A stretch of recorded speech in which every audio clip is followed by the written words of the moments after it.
Assalamualaikum warahmatullahi wabarakatuh. Halo konco-konco, ketemu karo aku meneh ana ing Goro-goro Guru.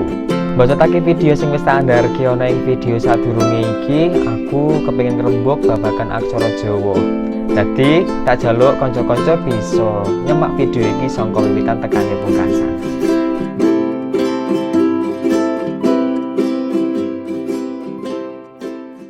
Piye konco-konco? Wis padha siap anggone sinau sandangan aksara Jawa to? Yuk diwiwiti. Sandangan aksara Jawa. Sandangan yaiku tandha kanggo ngowahi utawa muwuhi swara ing aksara utawa pasangan. Sandangan iku wujude ana loro, yaiku sandangan swara lan sandangan panyigek wanda. Ana pira sandangan swara iku kanca-kanca? Sandangan swara iku wujude ana 5. Sing sepisan arane suku. Sing nomor 2 arane wulu. Sing nomor 3 arane taling. Sing nomor 4 arane taling tarung. Lan sing nomor 5 arane pepet. Wis padha bisa durung anggone nulis aksara sandangan swara? Yen durung bisa, yuk bareng-bareng carane nulis sandangan swara. Sandangan swara suku. Gunane kanggo ngowahi swara A dadi swara U. Mangkene carane nulis sandangan swara suku.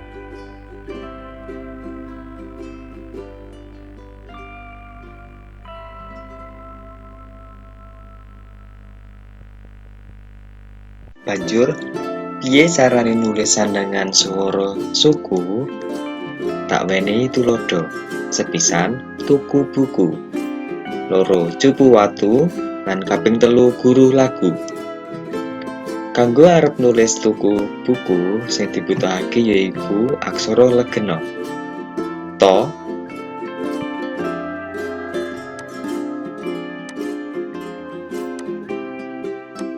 diparingi suku tu.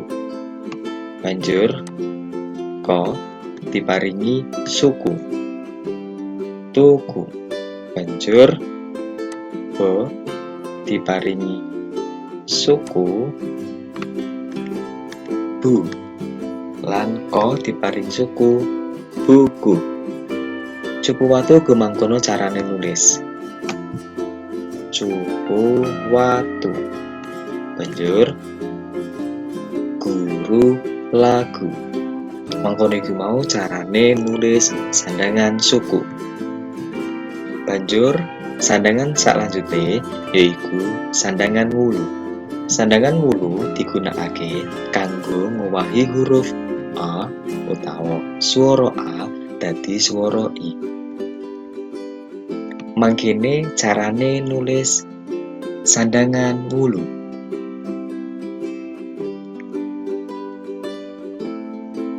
Tuladhane nulis sandangan wulu yaiku kaya mangkene.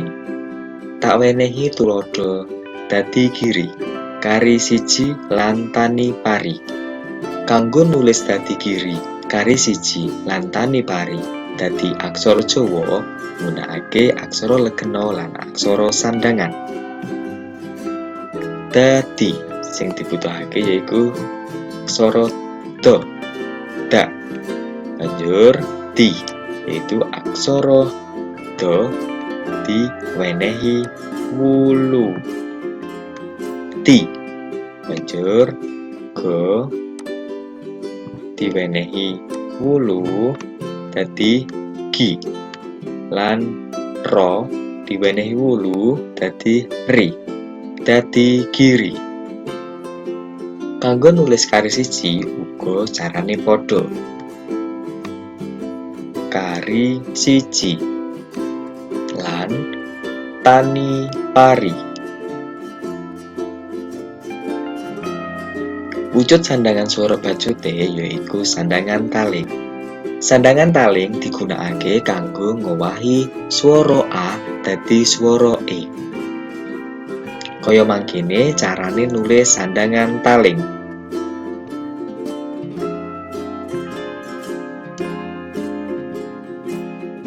Tuladha sandangan swara taling yaiku ana ing tembung rene dhewe, mara kene lan apa dene. Kanggo nulis tembung rene dhewe mbutuhake aksara legena lan aksara sandangan. Rene yaiku aksara ra diwenehi taling diwaca re.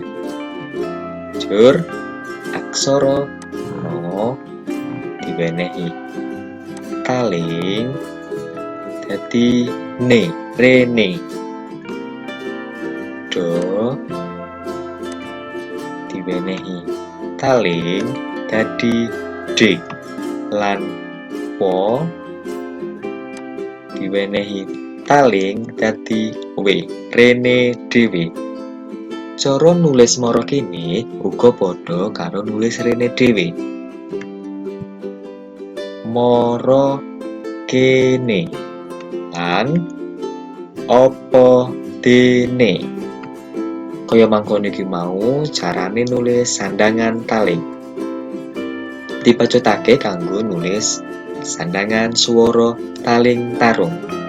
Sandangan swara taling tarung digunakake kanggo ngowahi huruf O utawa swara O dadi swara O. Kaya mangkene carane nulis sandangan taling tarung.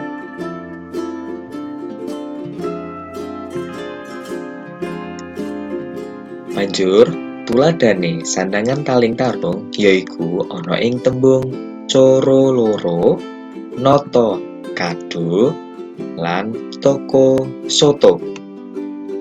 Kanggo nulis tembung coro loro gunakake aksara legena lan aksara sandangan. Coro loro sing sepisan dibutuhake yaiku co, diparingi taling lan tarung kang ngapit aksara co, yaiku kaya mangkene co lan ro diparingi taling tarung, banjur lo diparingi taling tarung lan pungkasan ro diparingi taling tarung. Coro loro. Banjur kanggo nulis nata kado lan toko soto carane uga kaya mangkono. No to ka do. Noto kado. Banjur toko soto carane nulis yaiku kaya mangkene. To taling tarung, ko taling tarung, so taling tarung lan to taling tarung. Toko soto. Mangkono iku mau carane nulis dengan swara O. Lan sandangan swara bacute yaiku pepet. Pepet iku kanggo ngowahi aksara O utawa swara O dadi swara O. Mangkene iki carane nulis sandangan pepet.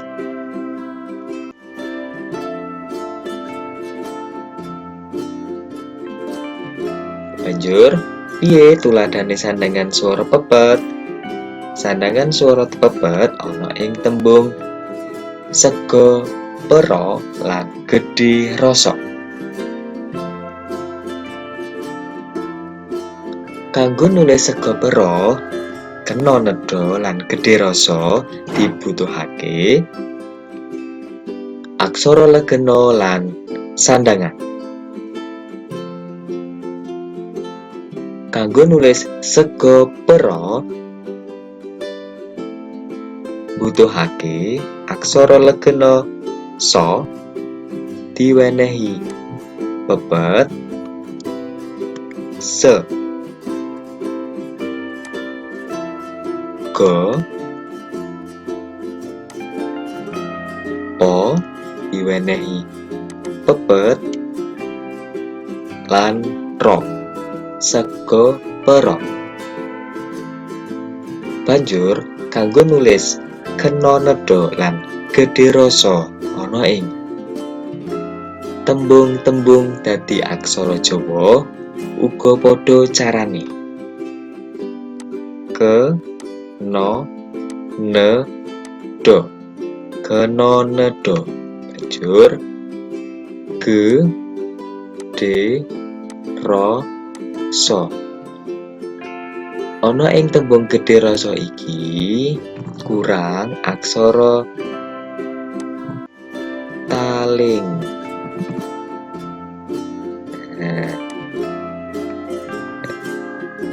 Gedhe rasa. Mangkono iku carane nulis sandangan pepet. Iku mau sandangan swara ana ing aksara Jawa. Piye kanca-kanca, wis padha ngerti to carane, fungsine lan ndapuk sandangan swara? Kawruh bakal tak pajutake ana ing sandangan panyigek wanda. Sandangan panyigek wanda sing nomor sepisan yaiku ana cecak. Banjur layar, wignan lan pangkon. Mangkene iki wujud sandangan cecak. Iki carane nulis sandangan cecak.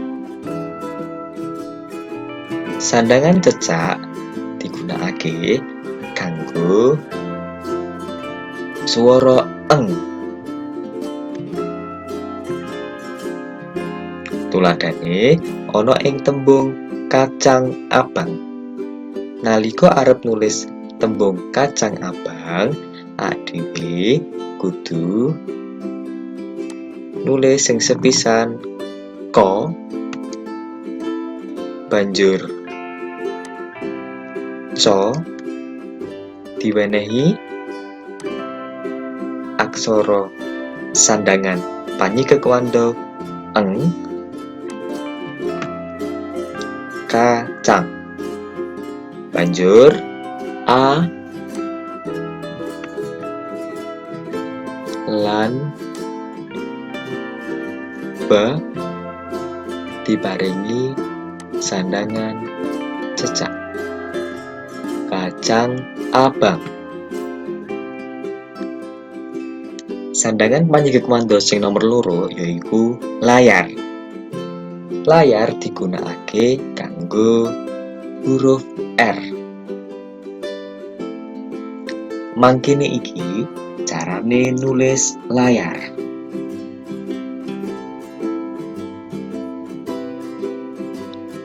Banjur tuladhane nulis sandangan layar kaya mangkene.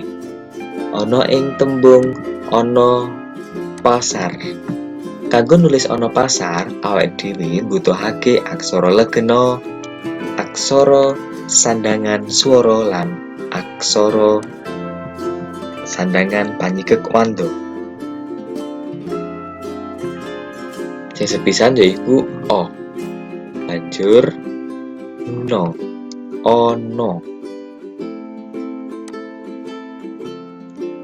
Pa utawa po.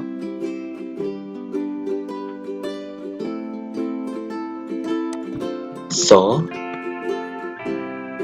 ana poso utawa ana pasar.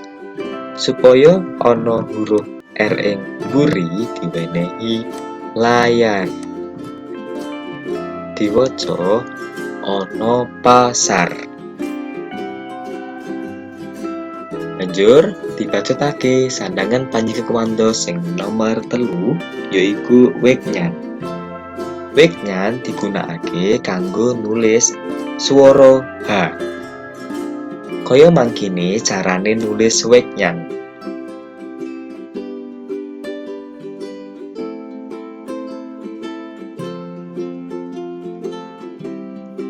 Tuladha kanggo nulis sandhangan wignan ana ing tembung tani sawah. Kanggo nulis tani sawah dibutuhake aksara legena, aksara sandhangan panjikewanda lan aksara sandhangan swara.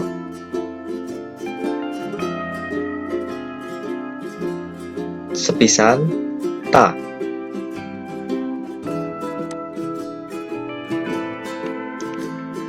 Banjur no diparingi hulu. Tani. Banjur sa.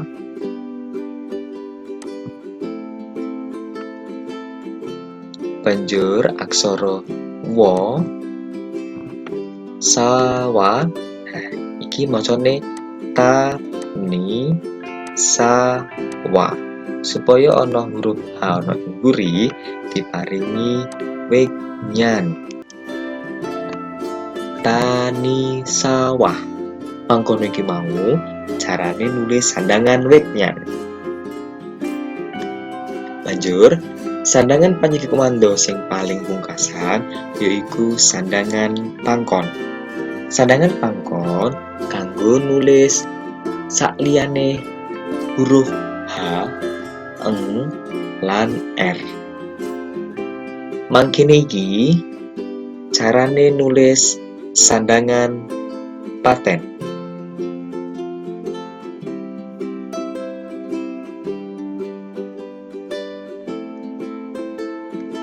Banjur tuladha sandhangan pangkon kaya mangkene. Ana ing tembung dudu gagak. Kanggo nulis tembung dudu gagak dibutuhake aksara legena lan aksara sandhangan panjikewanda. Sing sepisan yaiku do. Diparingi suku. Dadi du. Banjur du. Banjur aksara ga.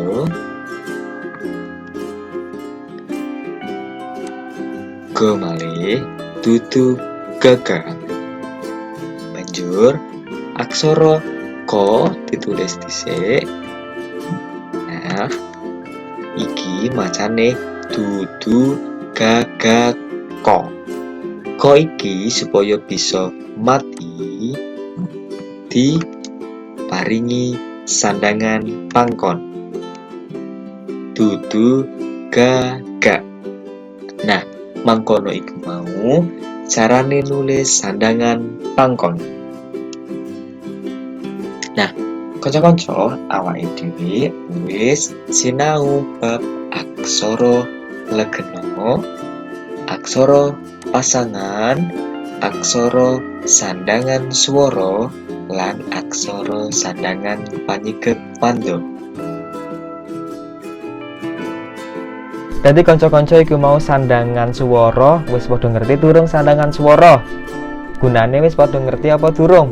Menawa kepengin bacotake materi kanggo gladi tak siapake video. Ana ing video bubar iki kanca-kanca bisa gladi kanggo nulis sandhangan swara. Video iki tak cukup ketekan semene. Akeh salah lan luputku aku njaluk ngapura. Menawa ana panemu lan saran liyane kanca-kanca bisa nulis ana ing komentar ing ngisor. Wassalamualaikum warahmatullahi wabarakatuh. Dadah.